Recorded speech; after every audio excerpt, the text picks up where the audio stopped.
ಶಿಡ್ಲಘಟ್ಟ ನಗರಸಭೆಯ ಪೌರಾಯುಕ್ತೆ ಅಮೃತ ಗೌಡಗೆ ಕಾಂಗ್ರೆಸ್ ಮುಖಂಡ ರಾಜೀವ್ ಗೌಡ ಕರೆ ಮಾಡಿ ಬೆದರಿಕೆ ಹಾಕಿದ್ದಂತಹ ಪ್ರಕರಣಕ್ಕೆ ಸಂಬಂಧಪಟ್ಟಂತೆ ಕೇಸ್ ದಾಖಲಾಗಿದ್ದು ಈಗ ಇದೇ ಪ್ರಕರಣಕ್ಕೆ ಸಂಬಂಧಪಟ್ಟಂತೆ ಜಾಮೀನು ನೀಡಲು ಕೋರ್ಟ್ ನಿರಾಕರಿಸಿದೆ. ಹೀಗಾಗಿ ಇನ್ನೂ ಕೆಲವು ದಿನಗಳ ಕಾಲ ರಾಜೀವ್ ಗೌಡಗೆ ಅಜ್ಞಾತವಾಸವೇ ಗಟ್ಟಿಯಾಗಿದೆ. ಇನ್ನು ಇದರ ಬೆನ್ನಲ್ಲೇ ಮತ್ತೋರ್ವ ಮಹಿಳೆ ಕೂಡ ಈತನಿಂದ ನನಗೆ ಅನ್ಯಾಯವಾಗಿದೆ ಅಂತ ಕಣ್ಣೀರು ಹಾಕಿದ್ದಾಳೆ. ಈ ಕುರಿತ ಕಂಪ್ಲೀಟ್ ಡೀಟೇಲ್ಸ್ ಇಲ್ಲಿದೆ, ನೀವೇ ನೋಡಿ. ಶಿಡ್ಲಘಟ್ಟ ಪೌರಾಯುಕ್ತೆಗೆ ರಾಜೀವ್ ಗೌಡ ಬೆದರಿಕೆ ಕೇಸ್, ಕೈ ಮುಖಂಡನಿಗೆ ಜಾಮೀನು ನೀಡಲು ಕೋರ್ಟ್ ನಕಾರ, ಪುಢಾರಿ ಮುಖಂಡನ ವಿರುದ್ಧ ಭೂ ಕಬಳಿಕೆ ಆರೋಪ. ಹೌದು, ಅನಧಿಕೃತ ಬ್ಯಾನರ್ ತೆರವು ಮಾಡಿದ್ದಕ್ಕೆ ಚಿಕ್ಕಬಳ್ಳಾಪುರ ಜಿಲ್ಲೆಯ ಶಿಡ್ಲಘಟ್ಟ ನಗರಸಭೆಯ ಪೌರಾಯುಕ್ತೆ ಅಮೃತ ಗೌಡಗೆ ನಿಂದನೆ ಹಾಗೂ ಬೆದರಿಕೆ ಹಾಕಿದ ಪ್ರಕರಣದಲ್ಲಿ ರಾಜೀವ್ ಗೌಡಗೆ ಜಾಮೀನು ಮಂಜೂರು ಮಾಡಲು ನ್ಯಾಯಾಲಯ ನಿರಾಕರಿಸಿದೆ. ಘಟನೆ ಬೆಳಕಿಗೆ ಬಂದ ದಿನದಿಂದಲೂ ರಾಜೀವ್ ಗೌಡ ತಲೆಮರೆಸಿಕೊಂಡಿದ್ದು ಚಿಕ್ಕಬಳ್ಳಾಪುರ ಜಿಲ್ಲಾ 2ನೇ ಅಪರ ಸತ್ರ ನ್ಯಾಯಾಲಯದಲ್ಲಿ ರಾಜೀವ್ ಗೌಡ ಪರ ವಕೀಲರು ನಿರೀಕ್ಷಣಾ ಹಾಗೂ ಮಧ್ಯಂತರ ಜಾಮೀನುಗಳಿಗಾಗಿ ಅರ್ಜಿ ಸಲ್ಲಿಸಿಕೊಂಡಿದ್ರು.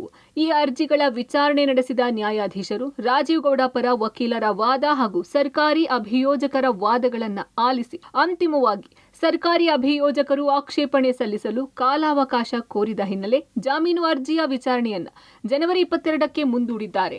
ಹೀಗಾಗಿ 4 ದಿನಗಳಿಂದಲೂ ತಲೆಮರೆಸಿಕೊಂಡಿರುವ ರಾಜೀವ್ ಗೌಡಗೆ ಇನ್ನು 5 ದಿನ ಅಜ್ಞಾತ ವಾಸವೇ ಗಟ್ಟಿಯಾಗಲಿದೆ. ಆಶಾಲತಾ ಎಂಬುವರಿಗೆ ಹಣ ಕೊಡದೆ ನಯವಂಚನೆ, ರಾಜೀವ್ ಗೌಡನಿಂದ ಅನ್ಯಾಯ ಆಗ್ತಿದೆ ಅಂತ ಕಣ್ಣೀರು.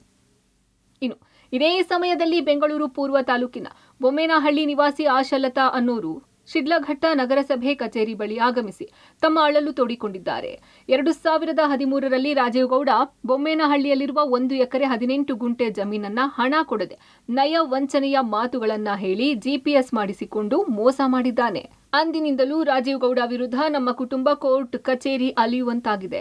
ಎಲ್ಲಿ ಹೋದ್ರೂ ನಮಗೆ ನ್ಯಾಯ ಸಿಗ್ತಾ ಇಲ್ಲ. ನಮ್ಮ ಜಮೀನಿಗೆ ಹೋಗಲು ಮುಂದಾದರೆ ಬೆಂಬಲಿಗರಿಂದ ಬೆದರಿಸಿ ಹಲ್ಲೆ ಮಾಡಿಸ್ತಾನೆ ಅಂತ ಕಣ್ಣೀರು ಹಾಕಿದ್ದಾರೆ.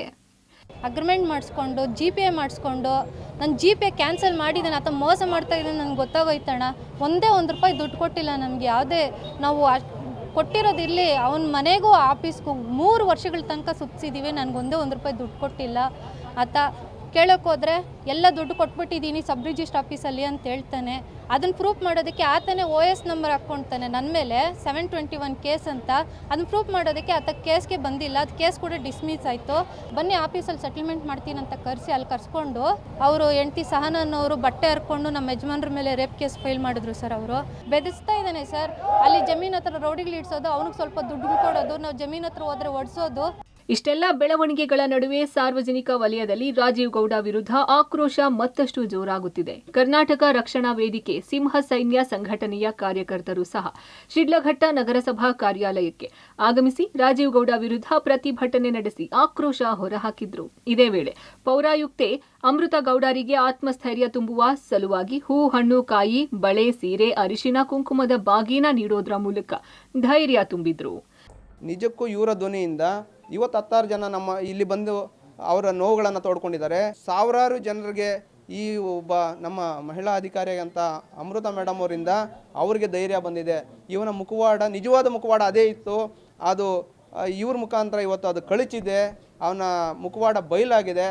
ಹಾಗಾಗಿ ಪ್ರಾಮಾಣಿಕತೆ ಮತ್ತು ದಕ್ಷತೆಯಿಂದ ಇವತ್ತು ಅವರು ನಡ್ಕೊಂಡಿದ್ದಕ್ಕೆ ಈ ಒಂದು ಒಬ್ಬ ಅಯೋಗ್ಯನನ್ನು ಮಟ್ಟ ಹಾಕಿದ್ರೆ ಸಾವಿರಾರು ಜನಕ್ಕೆ ಒಳ್ಳೆಯದಾಗುತ್ತೆ ಅನ್ನೋ ಒಂದು ದೃಷ್ಟಿಯಿಂದ ನಾವು ಹೋರಾಟ ಮಾಡಿದ್ದು. ಇನ್ನು ಘಟನೆ ನಂತರ ತಲೆಮರೆಸಿಕೊಂಡಿರೋ ರಾಜೀವ್ ಗೌಡ ಎಲ್ಲಿದ್ದಾನೆ ಎಂಬ ಸುಳಿವು ಇದುವರೆಗೂ ಪೊಲೀಸರಿಗೆ ಸಿಗ್ತಾ ಇಲ್ವಂತೆ. ಈ ನಡುವೆ ಜಾಮೀನು ಅರ್ಜಿ ವಿಚಾರಣೆ ಸಹ 22ಕ್ಕೆ ಮುಂದೂಡಿಕೆಯಾಗಿದೆ.